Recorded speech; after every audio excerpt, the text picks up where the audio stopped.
Average, let's say, college kid that just wants to get buzzed. They just want to get drunk, and they're in their early 20s. They don't give a shit how the booze was made, where it comes from, as long as they can get it for less money and they can get drunk. Drink and puke generation, like spring break. But the thing is that I always knew for a fact that they did not put a full ounce and a half, what they call a jigger, because it's a little stainless steel hourglass measuring device that bartenders use. Mixologists, they call themselves now, which is kind of funny, mixologists. Anyway, I knew that my drink did not have an ounce and a half of hard liquor because I can taste it. It's weak. It's weak. Did you see them pour it in? Yeah, but they don't measure it. They just go like this.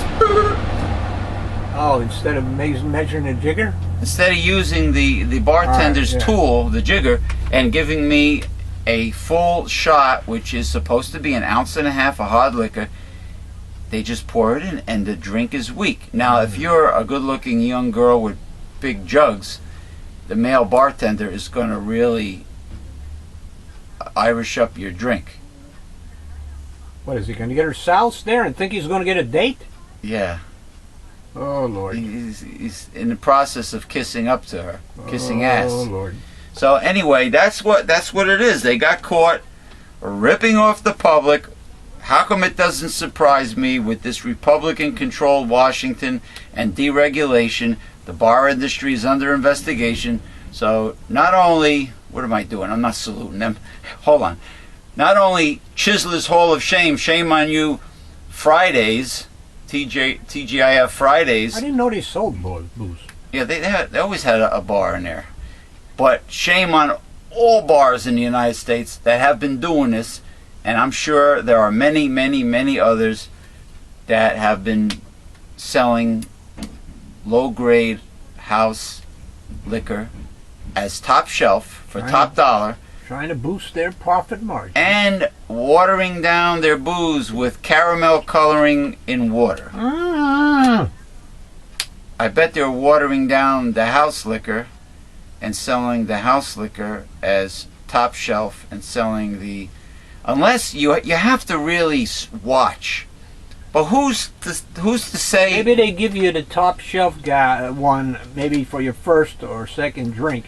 After that, your taste buds are crap, so you don't even know what you get, so you get the bad one. You got a point. All right. Or maybe they save the top shelf bottle. Once it finishes, they put the house brand with a funnel in the top shelf bottle and then add a little caramel coloring in water and make you think you're getting Remy Martin cognac or Chivas Regal 25-year-old Scotch whiskey. Or Johnny Walker Black, Red, or whatever. I don't know what's the best now.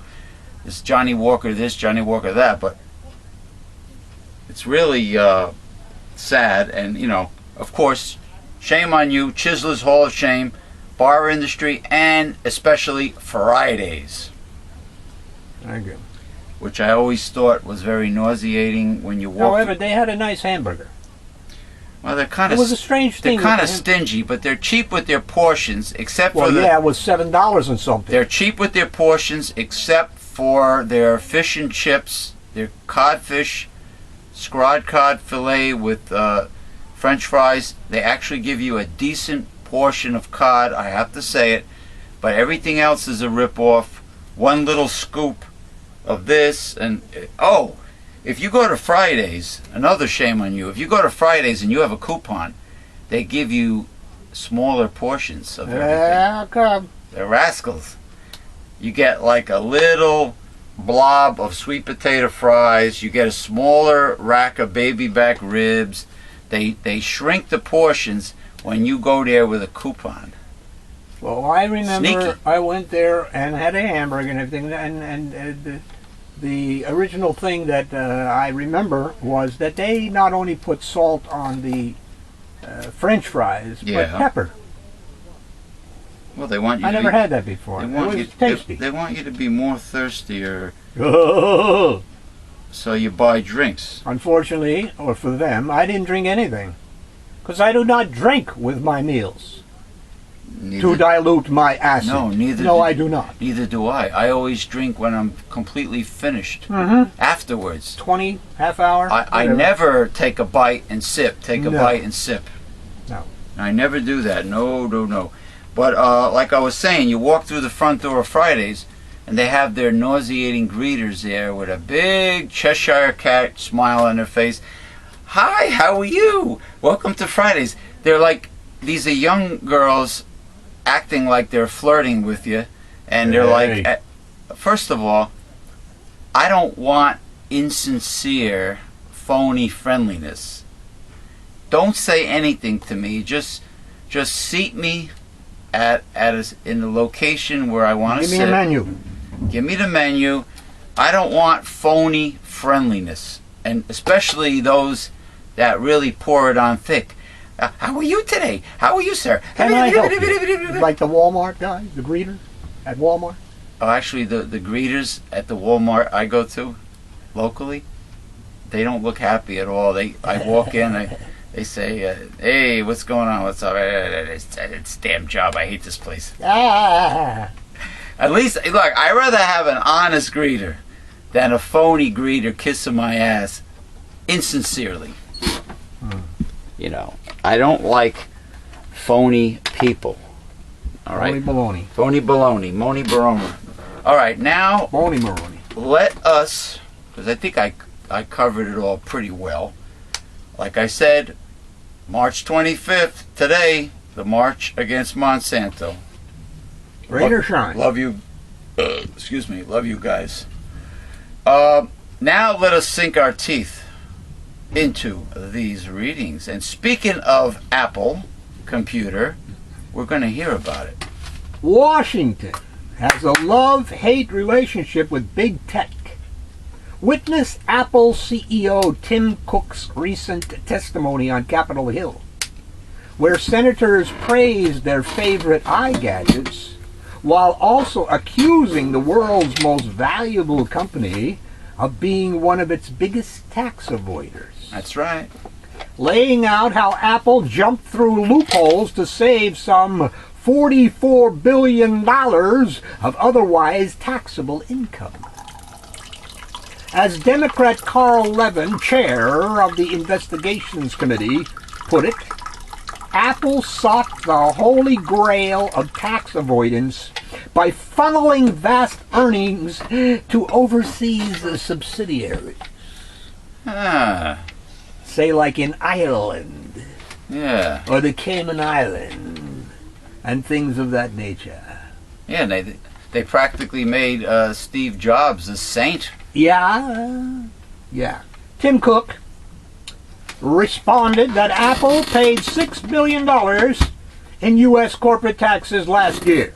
Did they? Aside from the fact that Apple has amazing tax lawyers. I'm sure they do. What does it all mean? Here are 4 key things you need to know. Corporate tax reform will be the big issue in Washington now that the deficit is off the front burner. American firms have some $2 trillion in cash on their balance sheets stashed abroad. I think we should also tariff all those products that were outsourced when they come back into the United States. See, what they do is, the companies that with all their subsidiaries, they make believe that the products are moving back and forth through the companies. And they're not. They were produced here. Okay? In the United States of America. And they should be taxed in the United States of America. I think the tax rate in Ireland is 10%. Here it's 35%, supposedly. But they don't pay no stinking 35%.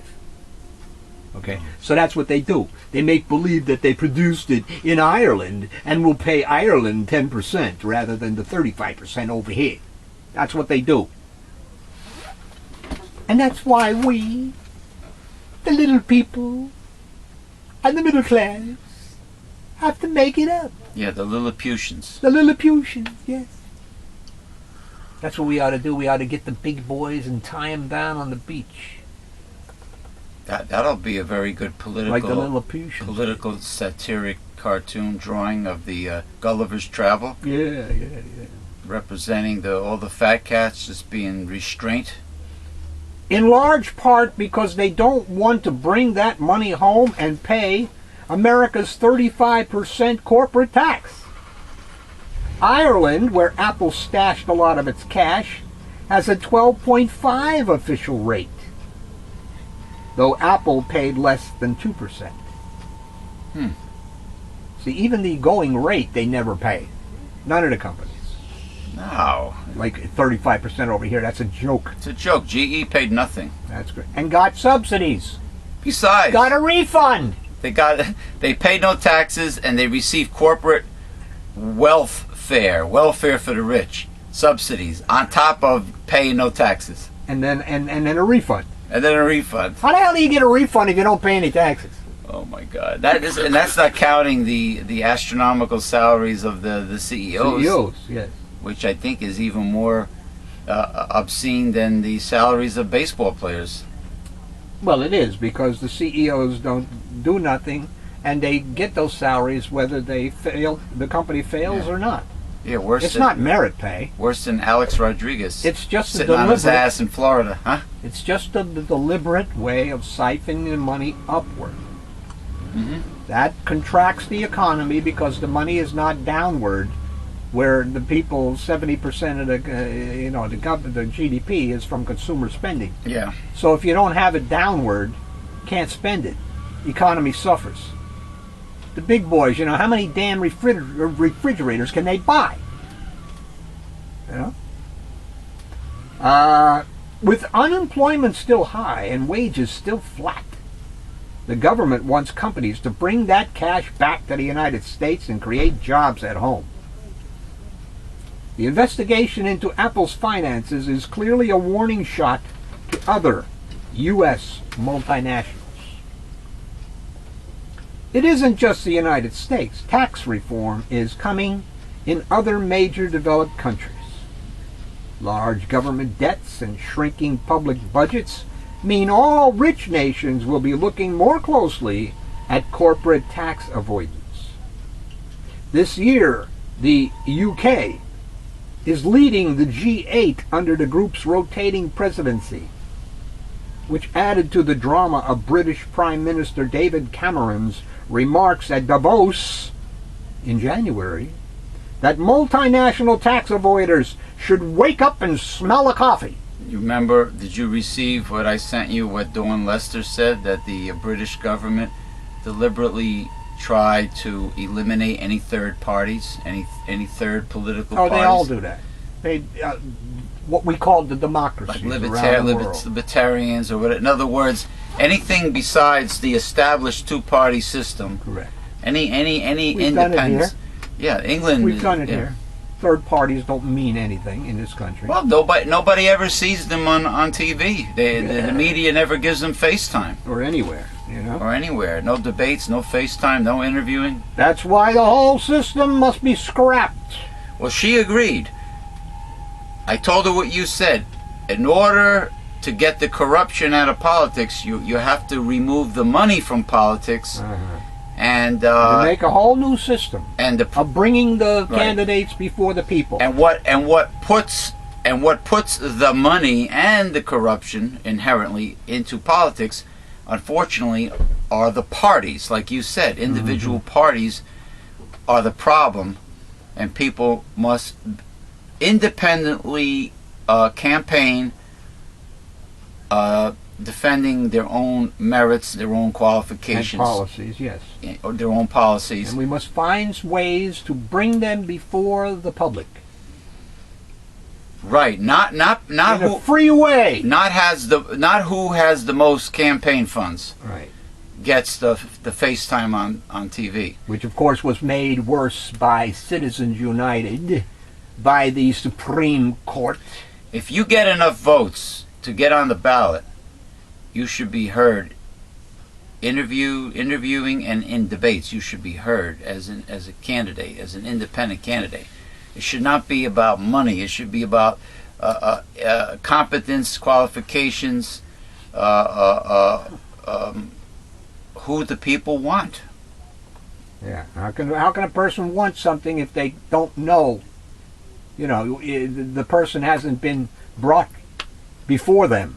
You know what I mean? Yeah. Not by television ads and all this other crapola. Jetting around the country. You know what I mean? To kiss some babies and have a hot dog here and a hamburger there and all this other crap. Like the days when same stump speech all over the like the days when Linda McMahon would do a commercial with the lunch box. Yeah. Meaning, hey, speaking of talking about job creation versus job killers, you know. Speaking of wrestling, I forgot her name right now, but this young lady last night, somebody put it up there, beat Velvet Sky. Yeah, that's Velvet Sky was her knee, one of her legs, her knees was injured by Gail Kim. Who's a heel right now for TNA, and she insisted on defending her title Thursday with an injury, and Mickie James defeated Velvet Sky, but after Mickie James was hugging her saying, "I love you as my friend. Are you sure? Are you sure you can wrestle tonight? Are you sure you want to wrestle with the injury?" And she says, "Yes, I'm ready." And then she says, "Oh, I love you." About to give her a hug and a kiss. And during the match, Mickie James tried to take out her knee. Yeah. From behind. Talk about hypocrisy, huh? Well, she's her friend outside the ring, but once they're in the ring, it's all business. Don't take it personal. It's only business. I wonder. You remember who said that? Mr. Corleone. Don Corleone. Yeah. Yeah, Mr. Corleone.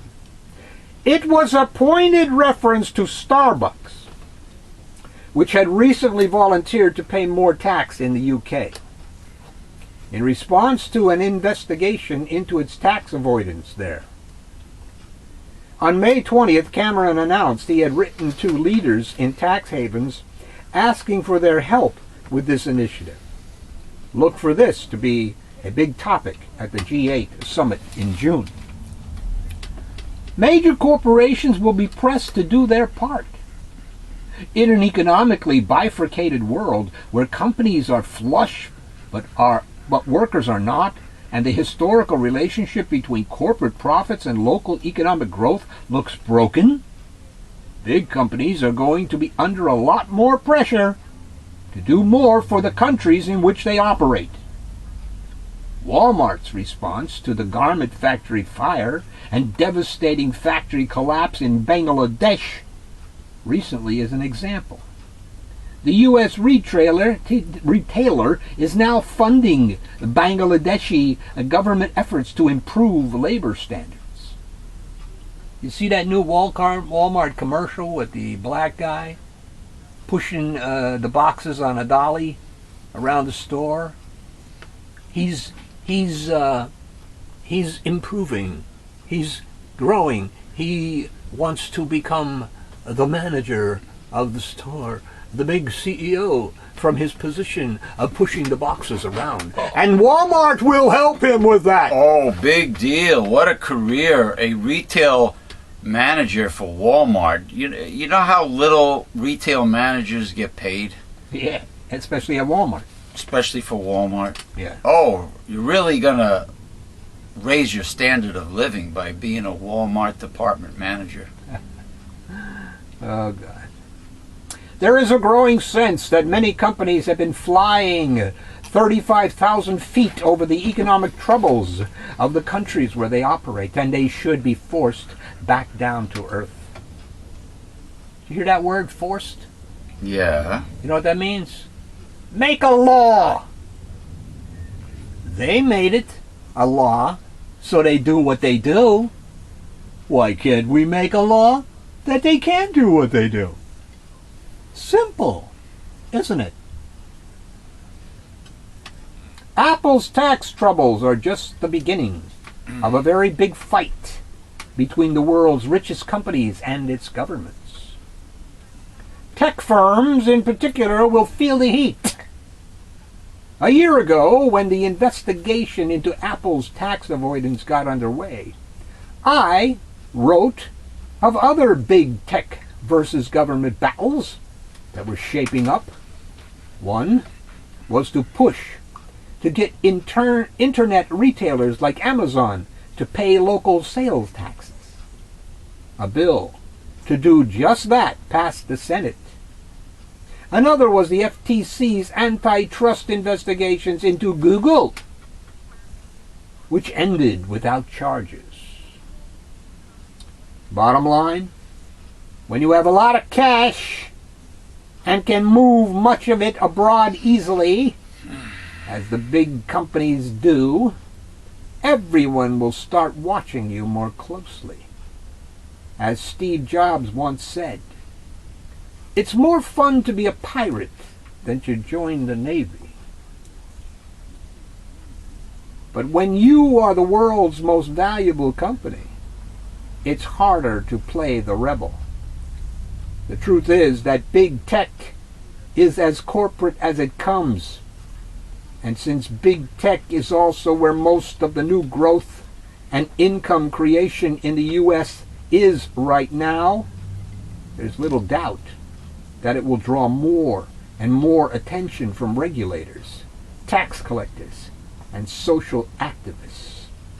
How well the industry defends itself may depend on how many new jobs it can account for. As Cook stressed in his testimony, Apple is an American company that created or supports some 600,000 jobs in the United States. And it's true that technology has historically created more jobs than it destroyed. But the periods in which the creative destruction happens aren't pretty and tend to be characterized by high levels of inequality and social discontent. A number of academics, including folks at tech-friendly places like MIT and Stanford, believe we're in one of those periods. That's why it will be crucial for big tech to prove that it's enriching the 99% as well as the 1%. Yeah, oh yeah, Apple creates so many jobs. The products are assembled in mainland China for like 32 cents an hour. Foxconn, yeah. Yeah, sure. Well, you know, it's only getting back to where we should have been.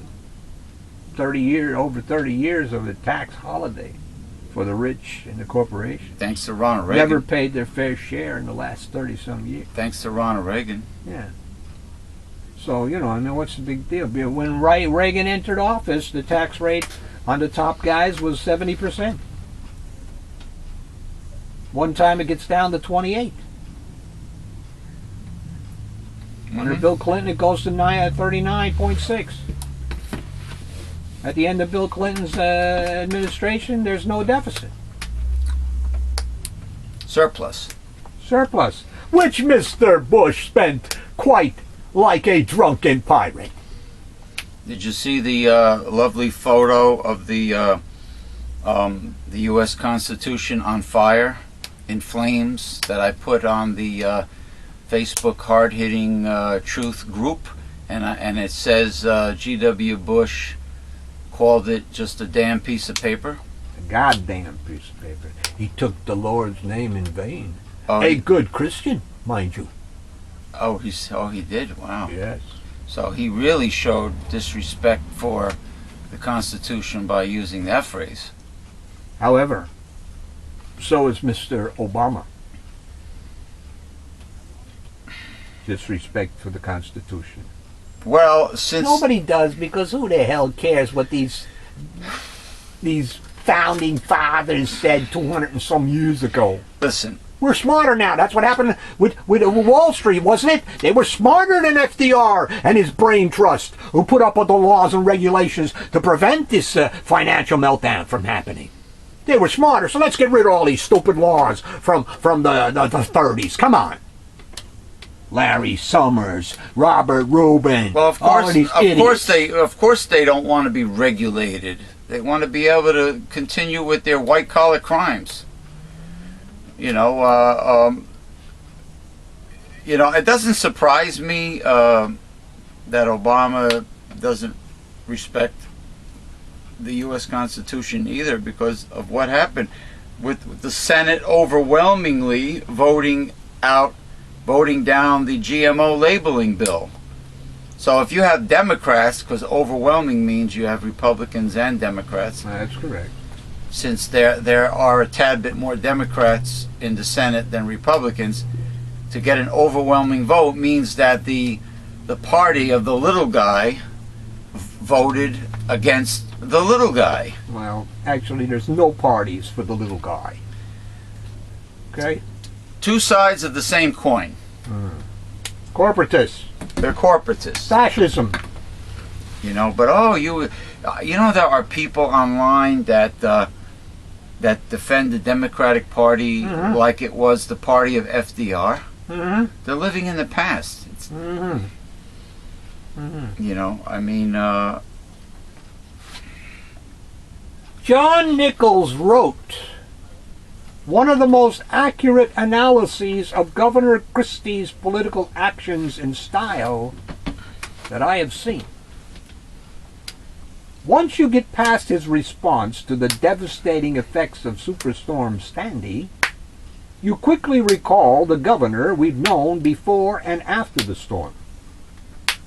My memory conjures up an array of rude and scary responses he has made to New Jersey citizens. I also recall a governor who has left New Jersey isolated among states that understand marriage equality is a civil right, as he vetoed a bill to allow it. I also know that he is unsupportive of other social policies that promote women's rights, including those enabling them to control their own bodies and to expand health clinics. His economic policies have not